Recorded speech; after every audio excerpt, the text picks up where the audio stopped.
Is a surprise. మాకు ఈ సినిమాలో బాగా చూస్ చేసుకున్నాం అది అన్నారు. బట్ నేను ఈరోజు చెప్తున్నాను, రాగ్ ఇంకో 10 సినిమాలు చేస్తే ఆ 10 సినిమాల్లోనూ మిమ్మల్ని సర్ప్రైజ్ చేస్తాడు. Is such a brilliant actor. So yeah. And then Priya,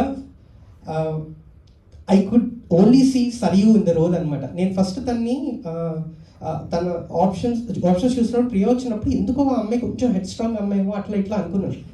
but then she so and I thought it will be helpful to the script. But సినిమా చేస్తున్న క్రమంలో అది కాదని అర్థమైంది. ఆ తర్వాత నేను అనలైజ్ చేసుకుంటే నాకు తెలిసిన విషయం ఏంటి అంటే, ఆ అమ్మాయి ఏ క్యారెక్టర్ చేస్తే ఆ క్యారెక్టర్ లాగే కనిపిస్తుంది. ఇంతకుముందు అలాంటి రోల్స్ చేయడం వల్ల అలా ఉందనుకున్నాను. బట్ సరియు రోల్ చేశాక నాకు క్లారిటీ వచ్చింది. Thank you Priya, thank you, means a lot. And then Bhavishya, thanks a lot to the whole ETV Win team actually.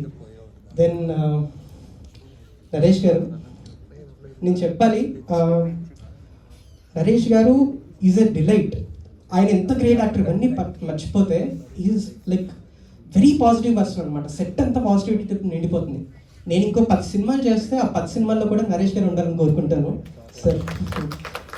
And I wish every director gets a chance to work with him, because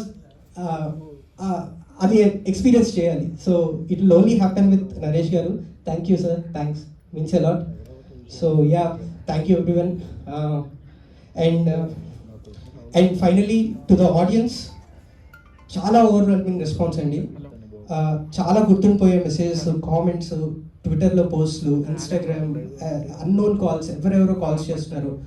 ఎక్కడో ఒక మారుమూల పల్లె నుంచి some NRI who settled in UK, Australia దాకా నాకు అందరి నుంచి messages or calls or some way వాళ్ళు వాళ్ళ ఎమోషన్ని తెలిపారు. ఒక్కటి మాత్రం నేను గుర్తు చేసుకోవాలనుకున్నాను. ఒక క్యాన్సర్ పేషెంట్ నాకు ఒక మెసేజ్ పెట్టారండి.